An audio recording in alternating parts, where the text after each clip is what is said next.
ఏం బాబాయ్ గారు నమస్తే. ఏంది ఎలక్షన్ అయిపోయింది ఆ! హడావుడి ఓటర్లదంతా ఇక వాళ్ళ చిట్టా సంబంధించినంతా నిక్షిప్తమైంది ఎలా ఆ! చూస్తారు ఈసారి ఓటింగ్ సరళని అట్లా అంటారా?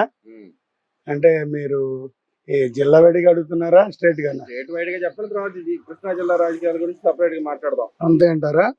స్టేట్ వైడ్‌గా అయితే రాయలసీమలో ఏదో చిన్న చిన్న ఇన్సిడెంట్లు జరిగినాయి కదా! గొడవలు.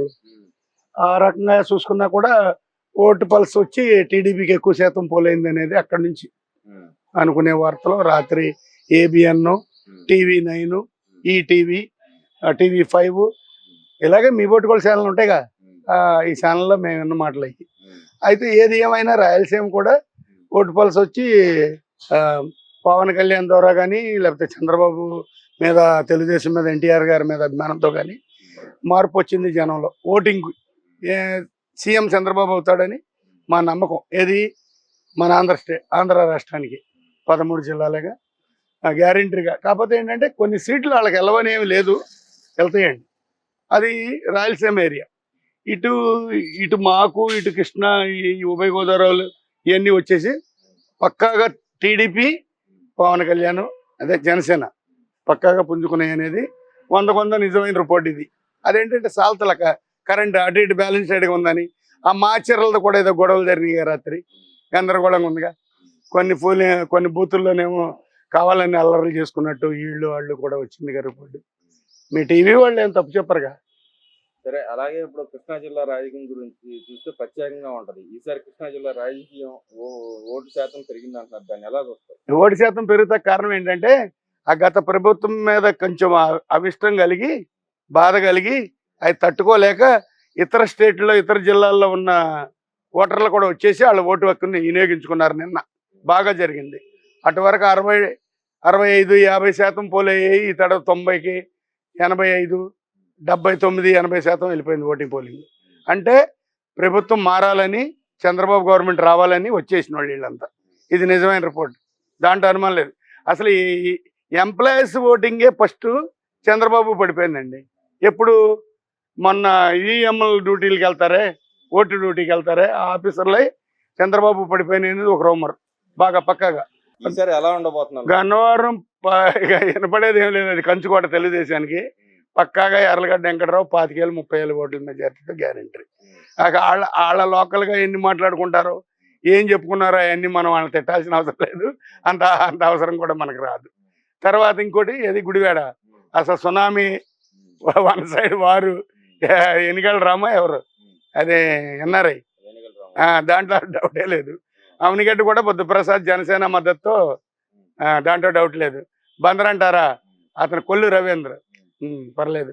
మళ్ళీ తూర్పుకి వచ్చి చెప్పడం మర్చిపోయా, 15 సీట్లు నిన్న సాయంత్రానికే తెలిసిపోయినాయి. ఎక్కడ టెక్కిలి అచ్చెన్నాయుడేనా, ఎర్రమ్మనాయుడు కొడుకు రామ్మోహన్ నాయుడు. తర్వాత విజయనగరం ఏమో మన బొత్స గారికి డౌన్లో వెళ్తున్నాయి అనేది వచ్చేసింది. అది తర్వాత ఇంకొక ఆయన ఎవరు, గంటా శ్రీనివాస్, అతనేమో భీమిలి, తగరబల్స భీమిలి, అతను అక్కడ పక్క. ఏదన్నా రాయలసీమ కొట్టితే తెలుగుదేశానికి కొద్దిగా యాంటీబయాటిక్ ఉండొచ్చేమోనని నా అభిప్రాయం. ఆ తర్వాత ఇక్కడ విజయవాడ సిటీ అడిగారు. మొత్తం ఇప్పుడు మనం అన్ని చెప్పుకునే ఎమ్మెల్యే సీట్లు 140తో చంద్రబాబు ముఖ్యమంత్రి అవుతాడని, పవన్ కళ్యాణ్ సపోర్ట్తో ఇద్దరు కలిపి. ఇప్పుడు ఏదో మాట అంటారుగా పెద్దలో, విష్ణు బ్రహ్మ మహేశ్వర యేసు అల్లారామని, లేకపోతే మోడీ చంద్రబాబు పవన్ కళ్యాణ్ అని అంటున్నాంగా. ఈ మద్దతులతో ముగ్గురు దేవుళ్ళు అనుకోండి, రాజకీయ నాయకులు అనుకోండి, కామన్గా మనం మాట్లాడుకుంటున్నాం. పక్కా గ్యారెంటీగా తెలుగుదేశం సైకిల్ వేసుకుని అమరావతిలోకి వెళ్తుంది. ఇంకోటి ఏంటంటే అమరావతి కూడా క్యాపిటల్ ఇక్కడే, పోలవరం కూడా ఈ తడవ 2024లో పూర్తి చేస్తాడు చంద్రబాబు. అది ప్రజల ఆశాభావంతోనే గెలిపించుకుంటున్నారు. ఇంకా ఏది సిటీ, మన సిటీ అడిగారుగా. ఓవరాల్ గా అసలు ఏ అంశాలు ప్రజల్లోకి ఇంత ఓటింగ్ వెళ్ళడానికి కారణం ఏంటంటారు? ఏ అంశాలు వెళ్ళినాయి అనుకుంటున్నారు? అటు వరకు 2019-18 గెలిచింది జగన్మోహన్ రెడ్డి గారే కదా ముఖ్యమంత్రి. ఇప్పుడు మనకు నడుస్తున్నాడు. ఇప్పుడు ఆయన సెక్పోర్ లేదనుకుంటా. జూన్ 4ని మళ్ళీ చంద్రబాబు గవర్నమెంటే, అదే ఎన్టీఆర్ గారి గవర్నమెంట్ ఎక్కువ తెలుగుదేశం. ఆయన మీద అవిశ్వాసంతోనే జనం మారారు. సైలెంట్ ఓటింగ్ జరిగిపోయింది. ప్రజలు తెలివి గలవాళ్ళండి, ప్రజల్ని ఎవరేమన్నా కూడా ఒప్పుకోను. ఏ అంశాల మీద జరిగింది అనుకుంటున్నారు? ఏది అంశాలు, ఏ అంశాల మీద బాగా ప్రభుత్వ వ్యతిరేకత ఏ అంశాల మీద వచ్చింది అనుకుంటున్నారు మీరు? ఎవరి భూములకు పుట్టో పెడతా నువ్వు? ఎవరి బిల్డింగ్లకు ఫోటో పెడతా, ఎవరి గుమ్మాలకు ఫోటో పెడతా. నువ్వు ఫోటో పెడుతుంటే ఓటు అడుగుతా పెట్టావో తెలీదు. అసలు ఆ ఇల్లు మాది అంటున్నావో రేపొద్దునని తెలియదు. మరి గుమ్మానికి అంటించినప్పుడు సింపేయచ్చుగా, ఎందుకు ఉంచుకున్నానంటావేమో. ఇవన్నీ మీరు భయపెట్టినాయేగా. ఇవన్నీ ఎందుకండి? ఒక మాట చెప్పాలంటే ఇంకో దీంట్లోనే బలమైన మాట ఇంకోటి అని చెప్పనా. 29,500 ఎకరాలు ఇచ్చినప్పుడు అమరావతి రైతులు మీరు ఇద్దరు ఉభయలు, చంద్రబాబు ఏమో సుట్టమా, జగన్ ఏమన్నా విరోధమా? కాదు కదా. మీరు ఏమని అడుగుతున్నారు? ప్రజానాడే అడిగారు.